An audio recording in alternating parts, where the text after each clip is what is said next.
Eis que venho sem demora. Apocalipse capítulo 3, verso 11, breve Jesus voltará.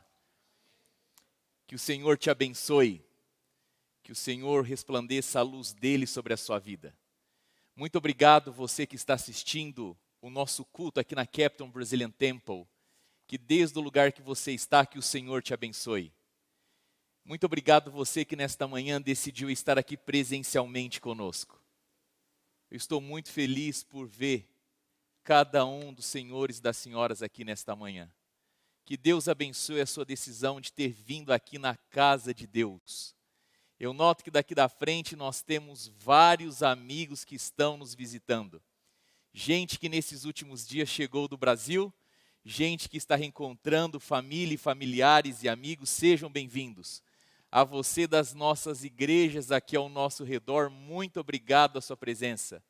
Por esses dias eu convidei alguns para que estivessem aqui na nossa igreja e eu noto alguns de vocês aqui, que Deus te abençoe, você é muito bem-vindo. Espero que nesta manhã você tenha um encontro com o Rei da Glória, o Senhor do Universo. Que Deus te abençoe. Convido você a abrir a sua Bíblia comigo no livro de Gênesis, no capítulo 45. Primeiro livro da Bíblia, Gênesis 45. Desde o sábado 8 de janeiro até o sábado hoje, 19 de fevereiro, nós estamos percorrendo uma jornada, uma série baseada na vida e na história de José, enfrentando a realidade. Nós vimos aqui uma série de princípios que José estabeleceu na sua vida, mas sobretudo nós vemos o Deus de José atuando na sua vida. E nesta manhã nós vamos estudar sobre a soberania de Deus, a partir de toda a história do personagem e vida José. Eu quero convidar você a ler comigo a palavra do Senhor. Eu estou muito feliz porque nós temos a oportunidade de lermos as Escrituras. A Bíblia é a palavra do Senhor, amém? Através da Bíblia, nós conseguimos enxergar a beleza do Senhor. Nós louvamos a Deus porque o Espírito Santo que inspirou homens a escreverem esse livro, hoje o Espírito Santo nos ajuda a entendermos e estudarmos esse livro. Eu quero pedir gentilmente que você abra a sua Bíblia, que você permaneça com a sua Bíblia aberta, pois nós iremos percorrer alguns textos da palavra do Senhor. A minha preocupação não é que você entenda a mim, a minha preocupação é que você entenda a palavra viva do Senhor, o nosso Deus. Gênesis capítulo 45, nós vamos ler a partir do verso 1 até o verso 5, e a palavra de Deus diz assim: Então José, não se podendo conter diante de todos os que estavam com ele, bradou: Fazei sair aqui todos da minha presença. E ninguém ficou com ele, quando José se deu a conhecer a seus irmãos. E levantou a voz em choro, de maneira que os egípcios o ouviam, e também a casa de Faraó. E disse a seus irmãos: Eu sou José. Vive ainda o meu pai? E seus irmãos não lhe puderam responder, porque ficaram atemorizados perante ele. Disse José a seus irmãos: Agora chegai-vos a mim. E chegaram-se. Então disse: Eu sou José, vosso irmão, a quem vendestes para o Egito. Agora, pois, não vos entristeçais, nem vos irriteis contra vós mesmos, por me haverdes vendido para aqui. Porque para a conservação da vida, Deus me enviou adiante de vós. Queridos, eu gostaria de pela última vez relembrar a você alguns princípios que nós aprendemos sobre a vida de José. O primeiro deles, e talvez o mais significativo: Deus tem criatividade e um extraordinário poder de transformar o mal em bem. Nós aprendemos, queridos, que na vida de quem é convertido, quem se consagra diariamente ao Senhor, na vida daqueles que são irrestritamente fiéis a Deus, ainda que tudo esteja dando errado, é porque tudo está dando certo. Nós percebemos na história de José que o mal e o sofrimento que atinge a sua vida não é fruto ou consequência de algum pecado seu, mas é decorrência da sua fidelidade ao Senhor. Nós percebemos na história de José que existe um caminho de prosperidade, uma vida abençoada, quando nós estritamente obedecemos a Deus e somos fiéis a Ele. Nós notamos que nessa história Deus apresenta uma fidelidade consistente e José revela uma fidelidade persistente. Nós aprendemos na história de José que o sofrimento não é necessariamente um fim em si mesmo, pois para a vida de um filho de Deus, o sofrimento também é uma escola com a capacidade de transformar o caráter e preparar esse filho e essa filha para os propósitos do Senhor. Nós também vimos que um cristão, ele não é guiado por vontade ou prazer, ele se guia e é guiado por verdade e princípio. Nós notamos que um cristão, ele sempre vai preferir o seu dever ao seu prazer. As condições e o ambiente não são determinantes. E eu disse a você naquele sábado, que se você está querendo mudar ou transformar o seu comportamento, mude aquilo que você adore. Na semana passada nós vimos que nós devemos aceitar e compreender que a realidade é dura, o sofrimento é intrínseco à nossa experiência. Nós devemos valorizar as pequenas coisas da vida e também estarmos preparados para as oportunidades que Deus colocará no seu caminho. E mais do que isso, existe um caminho de bênção para a vida espiritual e material para aqueles que abandonam o ressentimento e a mágoa. E queridos, nesta manhã, nós chegamos no ponto alto da história de José. Existem situações na nossa vida que nós descrevemos esse momento da seguinte forma: você já ouviu isso? Ou então já desejou isso? O mundo dá o quê? Dá voltas, não é? O mundo dá voltas. Nesse caso aqui, o mundo não deu voltas. Nesse caso, o mundo capotou. José está na frente dos seus irmãos. Os seus irmãos estão na frente de José. E nesta manhã, nós vamos entender o desfecho da narrativa da história de José. Mas eu gostaria de lembrar você, querido, que quando nós lemos a história de José, nós nos encontramos na história de José. Mas mais importante do que nos encontrarmos na história de José, é encontrarmos a Cristo Jesus na história de José. Queridos irmãos, essa história que nós lemos, ela fala de José, ela fala do espantoso pecado dos irmãos de José. Essa história fala do plano universal de Deus de salvar os seus filhos, mas ela acentua e destaca a soberania de Deus acima de tudo, acima de todos. Mas nós precisamos de lembrar que a história de José, ela é fruto de uma outra história. E eu quero convidar você agora a voltar algumas páginas da Bíblia para o livro de Gênesis, no capítulo 12. Livro de Gênesis, capítulo 12, nós vamos ler o verso 2 e o verso 3. Aqui nós começamos a ler a história do personagem bíblico chamado Abrão, que depois tem o seu nome transformado e mudado para Abraão, o pai da fé. E nós lemos assim em Gênesis 12, verso 2 e verso 3. De ti, Abrão, farei uma grande nação, e te abençoarei, e te engrandecerei o nome. Se tu uma bênção, abençoarei os que te abençoarem, e amaldiçoarei os que te amaldiçoarem. Em ti serão benditas todas as famílias da terra.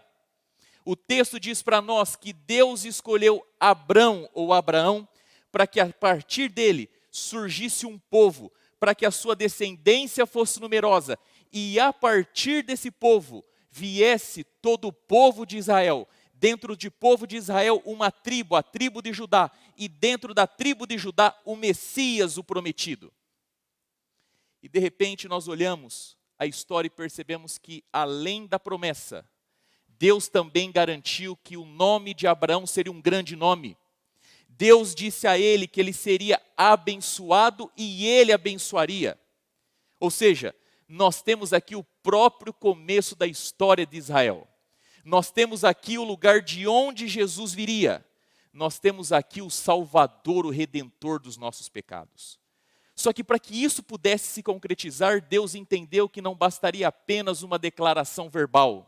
Em Gênesis capítulo 15, vire as páginas da sua Bíblia, uma ou duas páginas, quem sabe, Deus decide fazer uma aliança formal com Abraão. Deus chama Abraão num dia e fala: Abraão, eu entrarei em aliança com você e você comigo. E a partir dessa aliança nós temos um contrato. E a partir deste contrato você pode ter certeza e segurança que eu fielmente cumprirei a minha palavra e honrarei a minha aliança. Essa, por sinal, é uma aliança um tanto quanto inusitada. Existem algumas palavras e algumas situações incomuns, porque Deus pede para que alguns animais sejam partidos ao meio e Deus decide passar por aqueles animais, selando o seu compromisso com Abraão. Mas em Gênesis capítulo 15, a partir do verso 13 a 16, nós lemos o seguinte: diz assim a palavra do Senhor. Então lhe foi dito: sabe com certeza que a tua posteridade será peregrina em terra alheia, e será reduzida à escravidão, e será afligida por 400 anos. Você escutou bem a palavra do Senhor para Abraão? Deus chama Abraão e lhe faz uma promessa. Chama Abraão e faz com ele uma aliança. E diz que seguramente a partir dele viria a esta terra um grande povo, uma grande nação. E desse povo viria inclusive o Messias. Mas qual que é a primeira informação que Deus dá para Abraão sobre esse povo? A primeira informação é que esse povo viveria 400 anos de aflição no Egito. Imagina só, Deus chama Abraão, pede para que ele saia da sua casa, lhe promete um filho, promete que a partir desse filho viria uma semente que germinaria e daria tantos filhos como as estrelas do céu, os grãos de areia da terra, mas a primeira informação é: Abraão, essa gente toda vai viver 400 anos de aflição no Egito. Já parou para pensar que a primeira informação que nós temos sobre o povo escolhido é que o povo escolhido vai viver 400 anos de aflição no Egito? Só que, entre muitas razões, Deus faz questão de mencionar pelo menos uma do porquê essa gente, o povo escolhido de Deus, viveria 400 anos de aflição no Egito. Eu quero que você lê comigo aquilo que está no verso 14 até o verso 16. Mas eu também julgarei a gente que tem de sujeitar-se, e depois sairão com grande riqueza. E tu irás para a casa de teus pais em paz, será sepultado em ditosa velhice. Na quarta geração, tornarão para aqui, porque não se encheu ainda a medida da iniquidade dos amorreus. Qual que é a justificativa, no caso essa, que Deus dá para dizer que o povo escolhido passaria 400 anos de aflição no Egito? Porque ainda não se completou, ou ainda não se encheu a iniquidade dos amorreus. Nós precisamos de 400 anos sendo afligidos no Egito para se completar o tempo da iniquidade dos amorreus encontrar o seu limite. E Deus diz para essa gente então que eles não herdariam essa terra no presente, mas essa gente herdaria essa terra no futuro. É lá na frente que Josué vai liderar uma campanha e sairá vitorioso contra os cananitas, e então aí o povo escolhido de Deus teria uma terra para dizer: essa terra é minha, essa terra foi o Senhor quem nos deu. Abra sua Bíblia comigo agora no livro de Deuteronômio, capítulo 9, verso 5. Alguns livros à frente, na verdade o 5º livro do Antigo Testamento, também escrito por Moisés, capítulo 9. Nós temos aqui Deus falando com o seu povo através de Moisés, e dizendo o seguinte: Josué, guerreiro, lutador, homem de batalha, um grande general, ele vai liderar uma campanha contra os cananitas, e vocês irão vencer. Mas Deus diz assim: vocês não irão vencer porque vocês são bons. Vocês não irão vencer porque vocês merecem. Vocês irão vencer, pois eu julgarei os cananitas. Deuteronômio capítulo 9, verso 5 diz assim: não é por causa da tua justiça, nem pela retitude do teu coração que entras a possuir a sua terra, mas pela maldade destas nações, o Senhor teu Deus as lança de diante de ti. E para confirmar a palavra que o Senhor, o teu Deus, jurou a teus pais, Abraão, Isaque e Jacó. Abraão não foi escolhido porque era bom, justo. O povo de Israel não ganha a terra, não expulsa e destrói os cananitas porque são bons e justos. Mas Deus, na sua graça, escolhe Abraão. Deus, por sua justiça, faz juízo e julgamento sobre os cananitas e dá a terra. Eu queria só abrir um parênteses aqui. Isso não tem muito que ver com o sermão em si. Mas, se possivelmente existe aqui nesta manhã alguém que esteja discipulando alguém, talvez aqui nesta manhã esteja alguém dando estudo bíblico para outra pessoa. Talvez muitos daqui estão participando da classe bíblica que nós temos na segunda-feira e na terça-feira com Oséias Reis. Talvez tenham aqui pais e mães que estão discipulando seus filhos para que eles cresçam nos caminhos do Senhor. Paulo fez algumas viagens missionárias. Quando Paulo volta da sua primeira viagem missionária, veja o que Lucas escreve sobre essa viagem de Paulo. Atos capítulo 14, verso 21 e 22. Lá no Novo Testamento, nós temos Mateus, Marcos, Lucas, João e então Atos. Atos capítulo 14, verso de número 21 e 22. A Bíblia diz assim, ó. Atos 14, 21 a 22. E tendo anunciado o evangelho naquela cidade, e feito muitos discípulos, voltaram para Listra, Icônio e Antioquia. Preste atenção agora no que Lucas está escrevendo sobre Paulo e a sua viagem. Fortalecendo a alma dos discípulos, exortando-os a permanecer firmes na fé. Escute só e leia atentamente. E mostrando que através de muitas tribulações nos importa entrar no reino de Deus. Paulo está trabalhando um modo básico de discipulado com não cristãos. Na volta da sua primeira viagem, Lucas diz que existe muita coisa a ser dita para alguém que está sendo discipulado, para alguém que está estudando a Bíblia, para um pai e para uma mãe que está querendo que os seus filhos andem nos caminhos do Senhor. Sabe o seu familiar, o seu amigo, o qual você tem interesse que ele ande nos caminhos de Deus? Lucas está dizendo, a primeira coisa que você tem que deixar claro e dizer para esse indivíduo é que é através de muitas tribulações que nós entramos no reino dos céus. Vou repetir para você. Você que está cuidando dos seus filhinhos, quer que eles cresçam nos caminhos do Senhor. Você que está estudando a Bíblia com alguém que está se aproximando do Evangelho. A primeira coisa que você tem que dizer para esse indivíduo, para o seu filho é, através de muitas tribulações, é que nós alcançamos o reino dos céus. Queridos, voltando agora, fechando parênteses, para a história de Abraão, de Isaque e Jacó, eu convido você a voltar a Bíblia comigo para o livro de Gênesis. Veja, eu gostaria de fazer uma pergunta para você. Deus prometeu a Abraão que a partir dele, da sua semente, um povo surgiria. E esse povo chegaria ao Egito. Passaria 400 anos de aflição. A minha pergunta para você é, como essa profecia se cumpriu.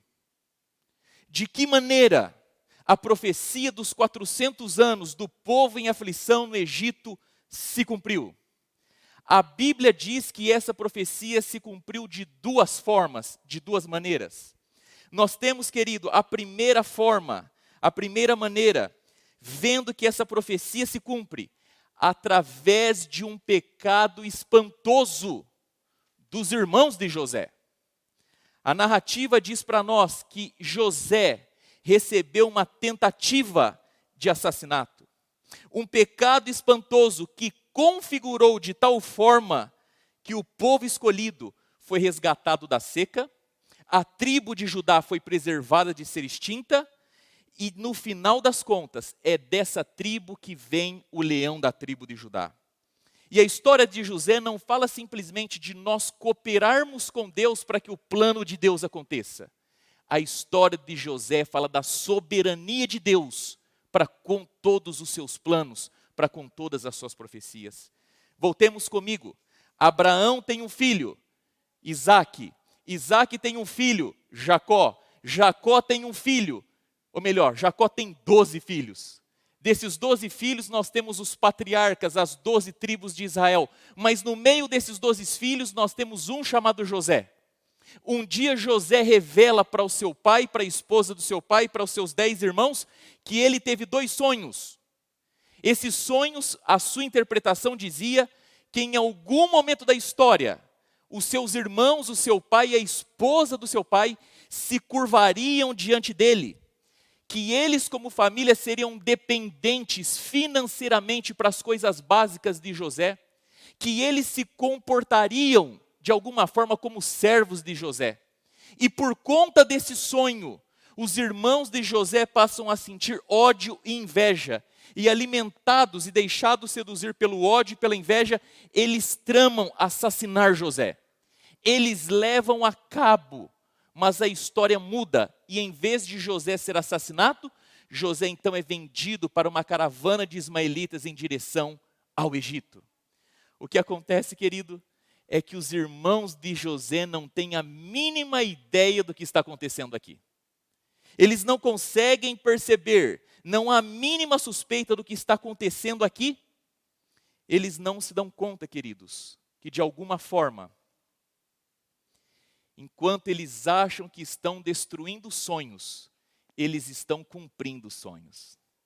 O que eles não percebem aqui, queridos, é que Deus toma o próprio pecado deles, os destruidores de sonhos, e faz do pecado deles um meio da própria salvação deles.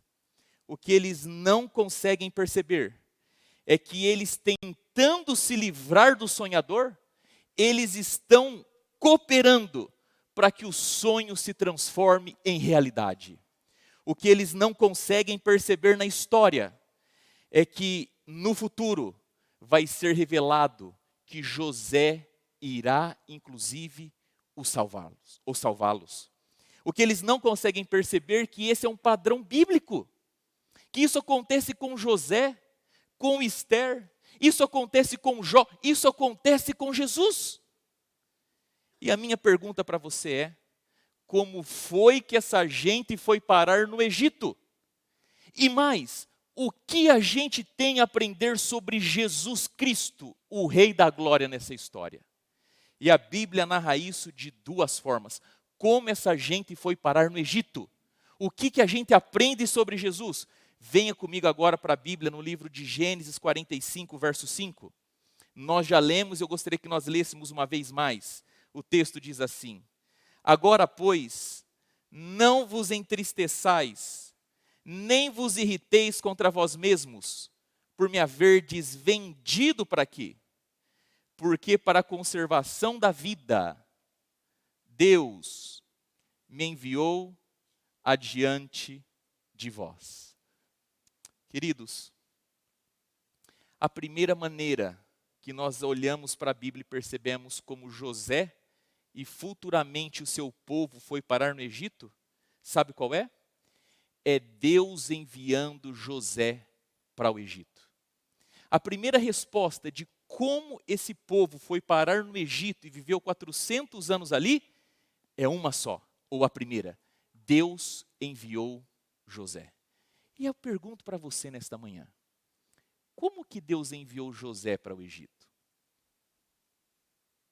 Como que José foi parar no Egito? Eu estou dizendo para você que uma profecia de 400 anos de um povo vivendo em aflição foi a primeira informação que Deus deu para o pai da fé. E eu estou dizendo para você que essa profecia se cumpriu. Aconteceu. Essa profecia aconteceu porque Deus enviou José. E eu pergunto para você, como José foi parar no Egito? 3 respostas. Através de uma tentativa de assassinato, através de uma negociação de compra e venda de escravos, e através de um homem injusto que tomou seu bom e fiel servo e o jogou na prisão. Como que a profecia de Deus se cumpre? Ela se cumpre enviando José. Como que José vai para o Egito? Vai através de uma tentativa de assassinato. Ele para no Egito por meio de mercadores que compram e vendem escravos, e ele chega no Egito e de pronto passa 2 anos na prisão, porque um homem injusto coloca o seu bom e fiel servo naquele lugar. Queridos, esse verso que nós acabamos de ler, ele é o verso base para um outro verso da Bíblia. Venha comigo para Salmos capítulo 105. Salmos marca o meio, o centro da Bíblia. Salmo 105. Nós lemos Gênesis 49, verso 5. Agora a gente vai ler Salmos 105, verso 16 e 17.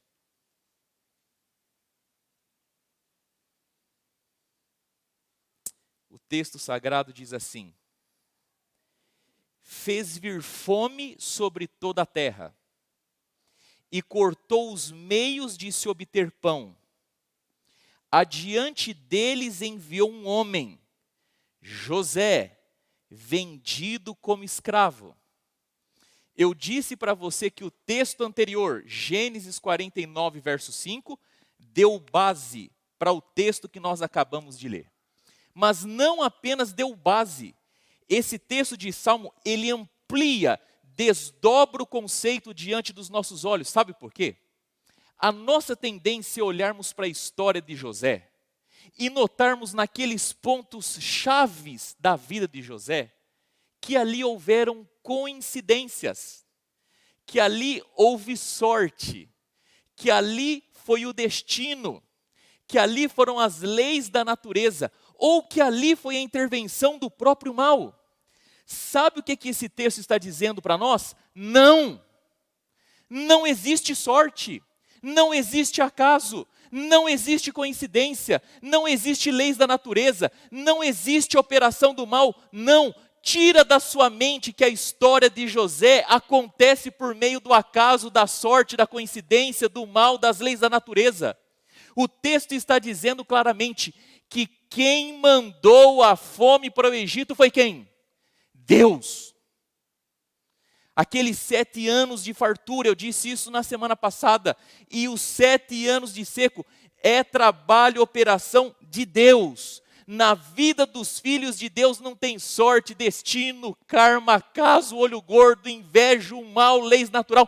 Existe um Deus soberano trabalhando na história. E o texto está dizendo para nós que essa profecia de 400 anos se cumpre, porque José é enviado para o Egito.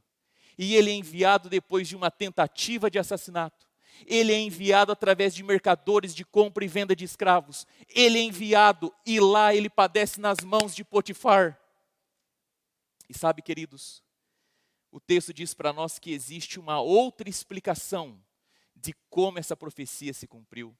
Gênesis capítulo 50, verso 19 e 20. Volte comigo para a Bíblia. Primeiro livro da palavra do Senhor, capítulo 50, verso 19 e 20.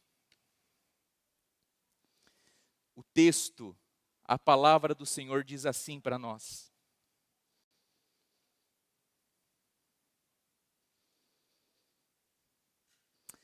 capítulo 50, verso 19.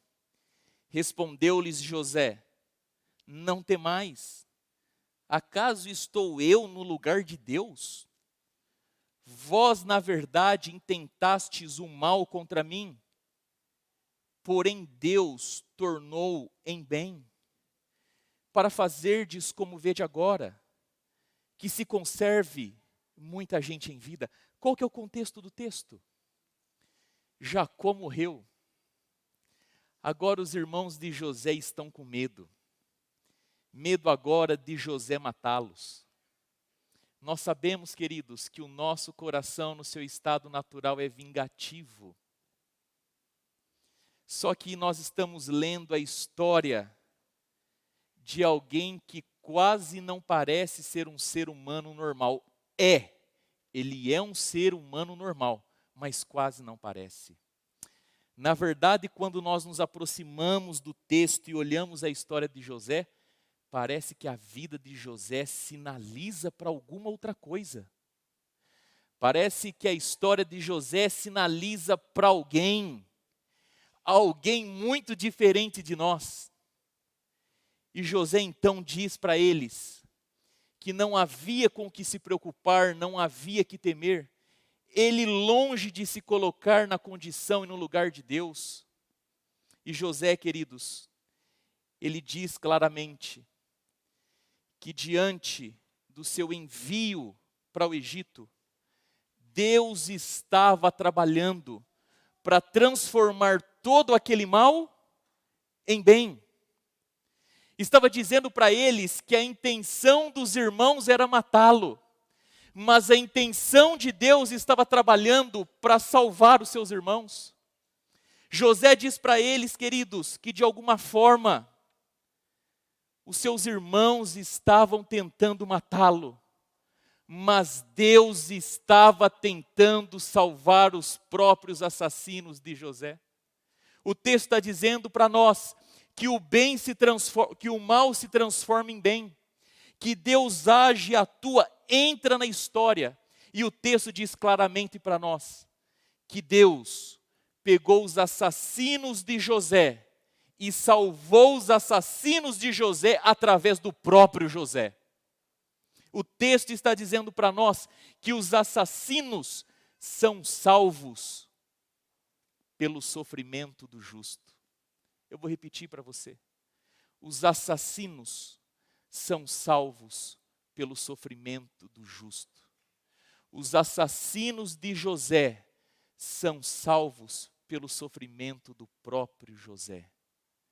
Queridos irmãos, quando nós lemos essa história, nós não podemos deixar que seja roubado da nossa mente a maravilhosa intencionalidade de Deus, o próprio amor do Senhor.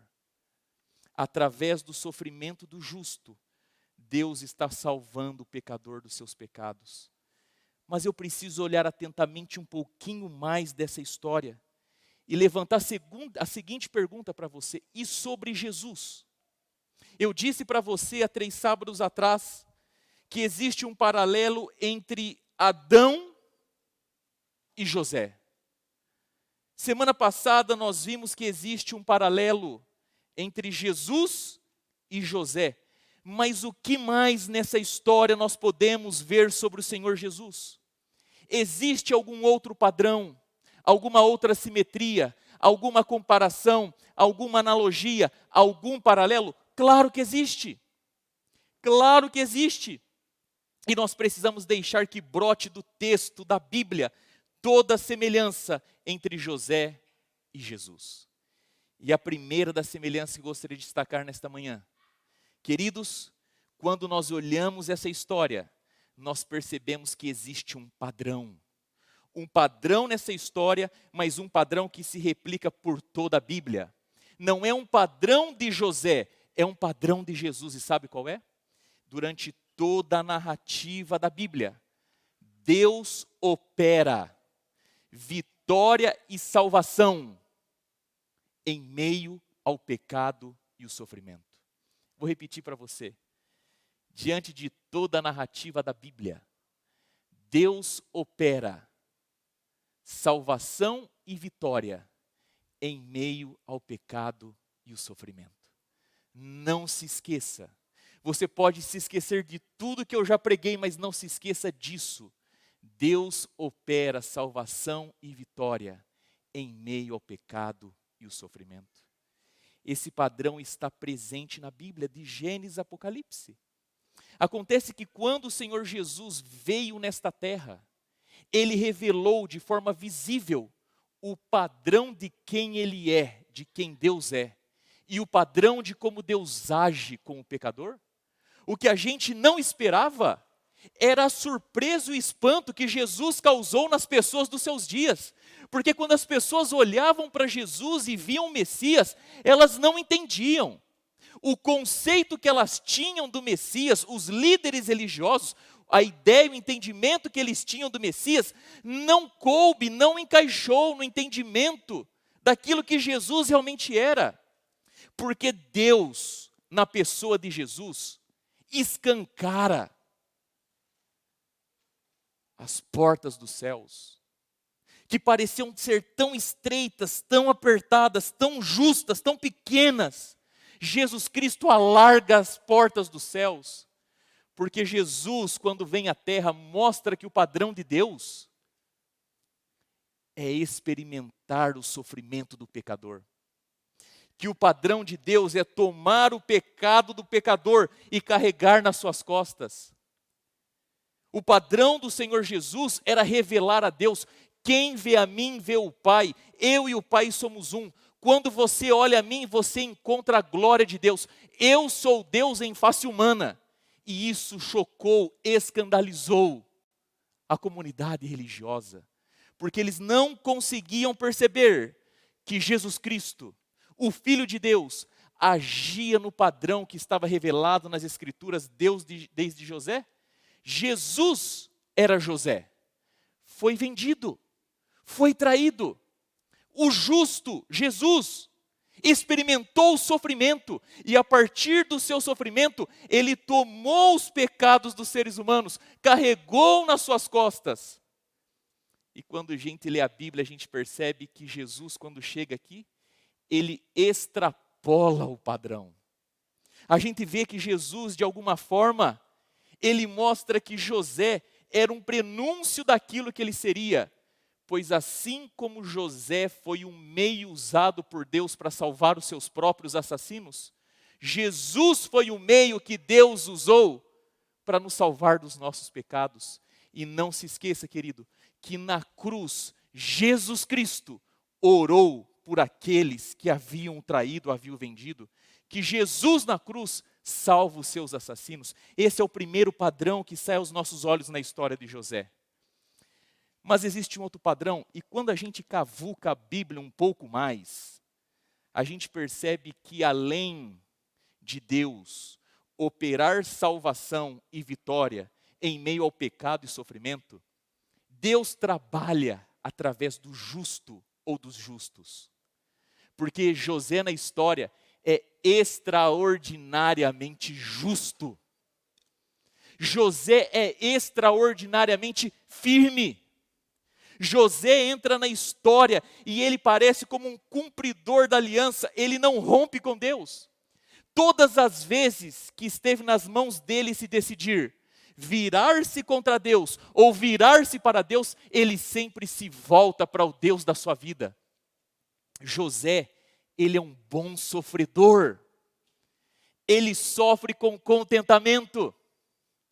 E a gente percebe, querido, que José fazia tudo o que se esperava dele. José sempre fez o seu melhor. Na história, José se levanta acima das estrelas. José sempre preferiu o dever ao prazer. E quando a gente olha para Jesus Cristo, não é nada diferente. Porque quando Jesus veio aqui para ser vendido, quando Jesus vem aqui para ser morto por nós, seus assassinos, ele é aquele que viveu uma forma justa. Ele foi perfeitamente justo nos seus caminhos. E quer saber o que mais? José, quando justo, não recebe a sua recompensa da sua justiça de forma imediata. Jesus Cristo, quando é justo, não recebe a recompensa da sua justiça em um curto prazo de tempo. Mas sabe, no final, José é vice-presidente do Egito.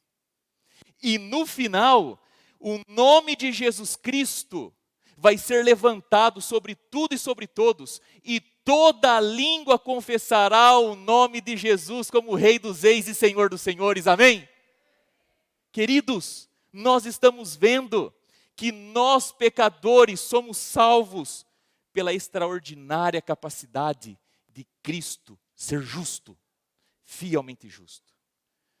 E o último padrão que eu gostaria de falar para você nesta manhã, e esse me chama muito a atenção, esse é o último retrato que nós temos de Jesus na história de José. Sem querer te desapontar, mas da história de José, José não é o principal. Da história de José, entre José e Jesus, tem alguém no meio que se sobressai. Da história de José existe um outro personagem, entre ele e Jesus, que merece a nossa atenção. E é a partir desse personagem que Jesus vai se levantar da forma mais brilhante e bela que os nossos olhos conseguem ver. Queridos, abra sua Bíblia comigo em Gênesis capítulo 49. Gênesis capítulo 49, o contexto aqui é mais ou menos assim. Jacó, o pai dos 12, está perto de morrer. Ele chama então os seus filhos e decide abençoar os seus filhos antes da sua morte. E a maneira como Jacó decide abençoar os seus filhos é abençoando-os com bênçãos proféticas, profecias que possam abençoar a vida dos seus filhos. E os versos que nós vamos ler são dos versos mais importantes aqui de Gênesis dentro desse contexto. Gênesis capítulo 49, verso de 8 até o verso de número 10, diz assim: Judá, Judá, teus irmãos te louvarão, a tua mão estará sobre a cerviz de teus inimigos, os filhos de teu pai se inclinarão a ti. Espera lá, mas não são os 2 sonhos de José que dizem que os irmãos de José se curvarão a ele? Não. Ou não somente. O texto está dizendo que existe alguém mais na sua história, que os seus irmãos se curvarão diante dele. E não é José, é Judá. O texto está dizendo que os irmãos, os filhos de Jacó, se inclinarão a ele. Sabe por quê? Verso 9. Judá, o leãozinho, da presa subsiste, filho meu, encurva-se e deita-se como leão e como leoa, quem o despertará? E o texto diz para nós: o cetro não se arredará de Judá, nem o bastão diante seus pés, até que venha Siló. A ele obedecerão todos os povos. E eu pergunto para você nesta manhã, queridos, por que é Judá e não José? Por uma explicação simples e óbvia. É a partir de Judá, ou da tribo de Judá, que virá o leão da tribo de Judá, e glórias a Deus por isso. E esse leão da tribo de Judá é o Messias. A história de José fala muito sobre José, aponta de Adão para Jesus, mas o personagem central é outro, é Judá. Pois toda a narrativa é contada para mostrar que Deus preservou da extinção a tribo de Judá, porque da tribo de Judá viria o Cordeiro de Deus, viria o leão da tribo de Judá, o qual se chamaria Messias. E a minha pergunta para você é: qual que é a importância, qual que é a marca distintiva desse Messias? O texto já diz e aponta. O texto diz para nós no verso 10 que esse Messias, a ele obedecerão todos os povos. Sabe qual que é a marca do Messias? É que ele não seria apenas rei de Israel. É que ele não seria apenas obedecido por Israel. Esse Messias, o leão da tribo de Judá, não seria apenas rei de Israel, mas seria rei de todo o universo. Ele não receberia apenas obediência do povo de Israel, ele receberia obediência de todos os povos. E agora eu quero convidar você para vir comigo para o último texto. Apocalipse capítulo 5. Apocalipse capítulo 5. Por volta do ano 90 a 95, após a morte de Cristo Jesus, João, na ilha de Pátimos, recebe ali em meio à solidão daquele local, algumas visões e revelações. E a coisa mais linda que João viu em Pátimos, não foram os eventos finais, mas foi a glória do próprio Senhor Jesus Cristo. E o texto diz para nós, queridos, em Apocalipse capítulo 5, eu vou ler aqui 3 versos com você. A gente precisa de entender que as palavras que João escreve aqui, elas são retiradas do Antigo Testamento, lá do livro de Gênesis, e João diz assim, Apocalipse 5, verso 5. Todavia, um dos anciãos me disse, não chores, João. Eis que o leão da tribo de Judá, a raiz de Davi, venceu para abrir o livro e os seus 7 selos. Verso 9. E entoava um novo cântico dizendo, digno és de tomar o livro e abrir-lhe os selos, porque foste morto e com teu sangue compraste para Deus os que precedem de toda tribo, língua, povo e nação, e para o nosso Deus os constituíste reino e sacerdotes, e reinarão sobre a terra para todo sempre. Queridos, por que será que João olha para trás e faz questão de descrever a Jesus Cristo? Eu pergunto para você nesta manhã, o que torna esse leão digno de adoração? O que torna esse leão glorioso? O que torna esse leão um Messias? Por que que esse leão da tribo de Judá sai de Gênesis na história de José e encontra um espelho em João nas palavras finais do Apocalipse? Por uma razão. Sabe por quê? Quando a gente olha a história de José, a gente percebe que José, ele não se colocou no lugar de Deus, e sabe por quê? Porque José, querido, ele conquista o respeito, o amor, a devoção, a admiração, a obediência dos seus irmãos, não é coagindo, não é forçando, não é se vingando. José reconecta a sua família toda. José liga as pontas soltas, não é por força do seu ofício, da sua autoridade, do seu poderio, não é. É justamente porque José é o justo sofredor, é aquele que desce, que sofre, que vai ao fundo do sofrimento e levanta do sofrimento em autoridade, atrai os seus irmãos para si e através da sua vida liberta e libera os seus irmãos do medo, do ressentimento e permite que os seus irmãos, em resposta voluntária e sincera, o obedeçam e vivam com ele. E sabe por que esse leão da tribo de Judá é glorioso? Porque Jesus Cristo fez o mesmo conosco. Jesus Cristo olhou e viu que nós éramos os seus assassinos.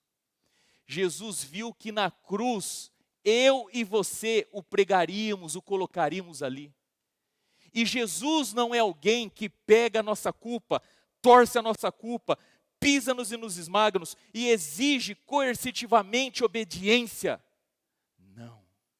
Jesus foi até o inferno da morte, desceu ao maior grau de sofrimento, viu que nós merecíamos estar ali, viu que por direito nós merecíamos a cruz e ele o trono, mas Jesus Cristo perfeitamente justo, tomou a experiência humana, sofreu no nosso lugar, carregou os nossos pecados e agora através da justiça de Jesus, agora através do sacrifício de Jesus, agora através da obediência de Jesus, nós somos reunidos numa redoma segura. E agora nós, em liberdade, podemos obedecer ao Senhor Jesus. Você sabe por que do leão da tribo de Judá?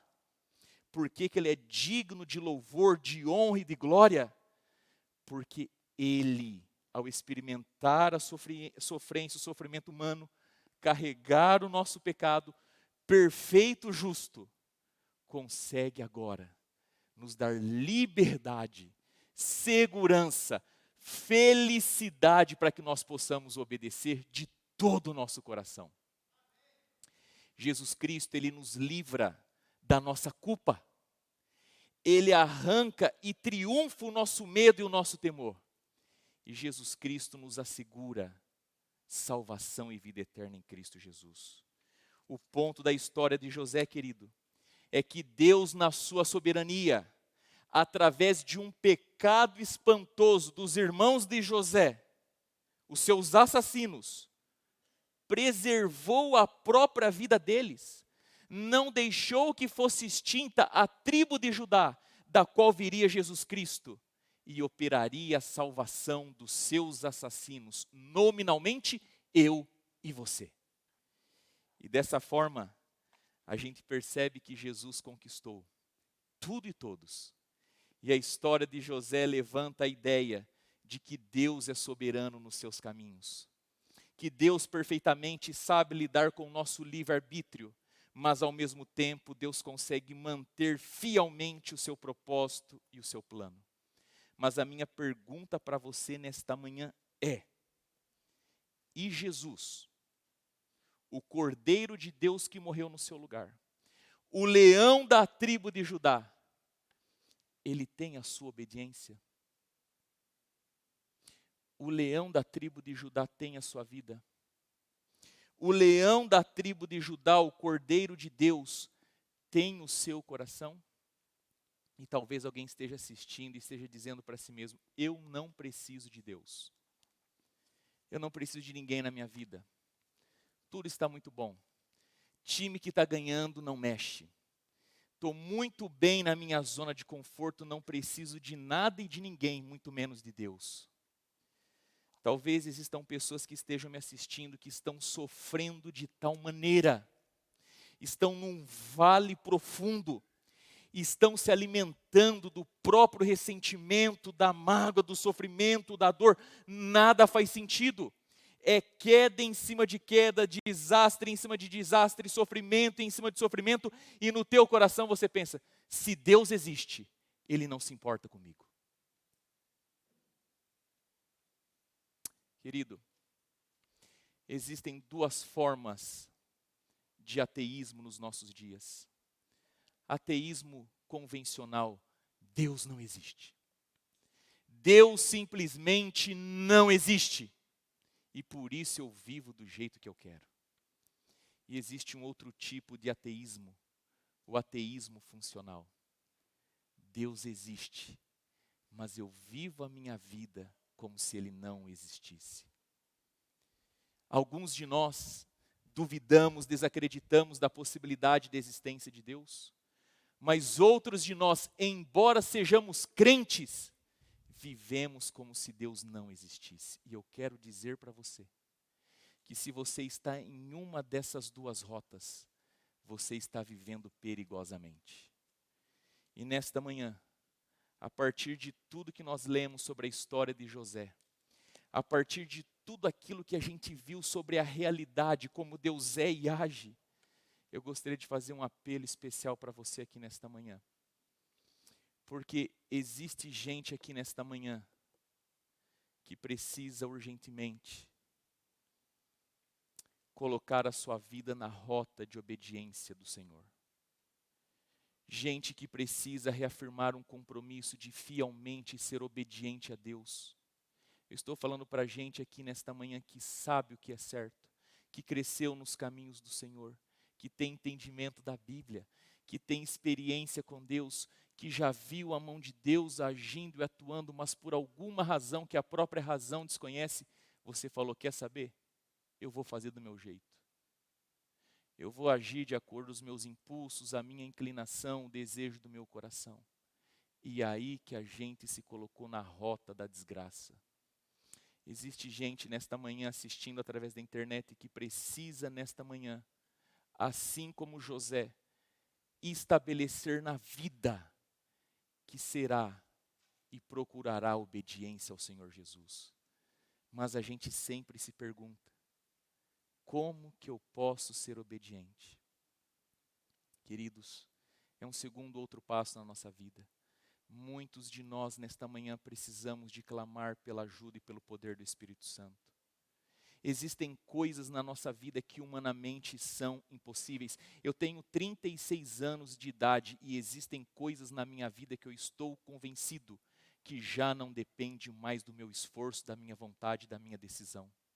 Existem coisas na minha vida que eu estou convencido que, se não houver um poder de Deus através do Espírito Santo, não adianta nem entrar no ringue da batalha. Primeiro ponto nesta manhã: Deus espera que coloquemos a nossa vida em perfeita obediência a Ele.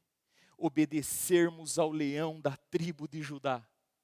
Segundo, alguns de nós precisamos derramar a nossa vida e clamarmos ao Espírito Santo do Senhor, que nos ajude a perdermos os nossos vícios. Se nesta manhã você está aqui e tem vivido uma vida secreta, se nesta manhã você está aqui e tem vivido pecados acariciados, se existe comportamento autodestrutivo que esteja destruindo os outros e a sua família, hábitos que Deus não aprova, Deus chama você: filho, venha aqui diante da presença do Espírito Santo e eu vou curar a sua vida, transformar o seu caminho. Mas eu queria te lembrar que tudo isso é fruto do amor de Deus por você. Querido, se você quiser saber o que é o amor, não vá ao dicionário, vá ao Calvário. É no Calvário, é no Cordeiro de Deus que nós encontramos respostas para as mais profundas crises existenciais da nossa vida. Eu queria lembrar você nesta manhã, querido, que Deus não ama mais quem merece mais. Deus ama mais quem precisa mais. E se nesta manhã o teu coração clama na carência, no desespero, pelo amor de Deus, tenha certeza que é sobre você que o amor de Deus irá se derramar.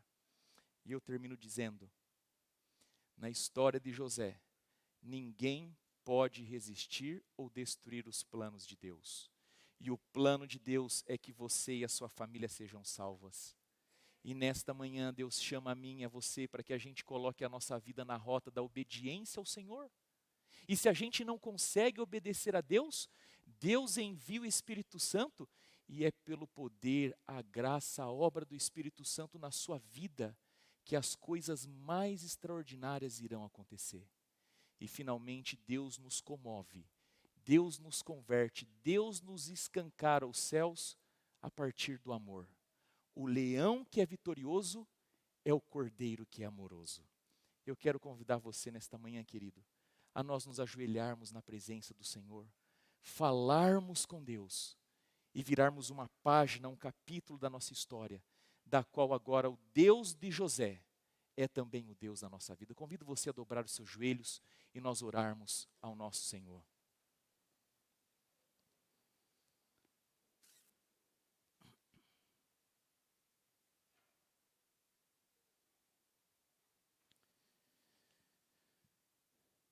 Santo, santo, santo é o Senhor. Deus de Abraão, Deus de Isaac, o Deus de Jacó, o Deus que preservou a tribo de Judá, de onde viria o nosso Salvador, enviando José e transformando todo mal em bem. É ao Senhor, é o seu nome que nós confessamos: Santo, Santo, Santo. Nós não temos dimensão da tua santidade, da tua glória, da majestade que é a sua pessoa, Deus. E por isso nós nos curvamos, nos reclinamos e prostrados nós confessamos o teu nome, Rei dos reis, Senhor dos senhores. Deus, a história de José não pode ser a história de José. A história de José não pode ser a história de um bom homem. Não pode ser a história que no final tudo dá certo. A história de José tem que levantar, Pai, diante de nós, Cristo Jesus. E nós temos que, dia após dia, olharmos para Jesus, encararmos Jesus, vivermos com Jesus e transmitirmos, querido Deus, da nossa experiência real com Cristo Jesus, quem Jesus realmente é, o que Ele faz para salvar, inclusive os piores de nós. Eu gostaria de terminar esta série agradecendo, Deus, porque a gente sai dela conhecendo mais sobre a vida de José, mas especialmente vendo que José é um farol que ilumina Cristo Jesus, porque em realidade o que nós precisamos na vida é de Jesus, Senhor. Eu queria pedir ao Senhor humildemente por esse coração que anda em desobediência, por essa vida que por questão herdada e cultivada anda numa vida secreta com hábitos e comportamentos destrutivos. Eu gostaria de pedir pelo fraco na fé, por aquele que está num estado de sofrência, de dor, de agonia. Queria pedir por aquele que não está vendo sentido e razão em nada, que faz anos que está vivendo na masmorra. Querido Deus, o Senhor não erra, não falha, não se perde, não se atrasa. Trabalhe na nossa vida. Deus, derrama o Espírito Santo na nossa pessoa, na nossa família, na nossa igreja. Permita-nos, querido Pai, vivermos uma experiência real, transformadora contigo. E assim como o Senhor operou através da graça com Abraão, através da graça com o povo de Israel, trabalhe com a tua graça na nossa vida. Abençoa-nos e obrigado por tudo, em nome de Jesus. Amém e amém. Queridos, que Deus os abençoe, que Deus abençoe a todos vocês. Espero que a gente siga juntos nesta semana em oração. A nossa saída é ordenada pelos últimos bancos, quando os diáconos irão liberar cada um. Mas eu lembro a você que agora o Ministério da Família, o Ministério de Oração, está chamando os pais para virem aqui, depois da música, e orar pelos seus filhos. É um momento de oração dos pais pelos filhos. Eu vou estar à porta me despedindo de todos. Que Deus te abençoe.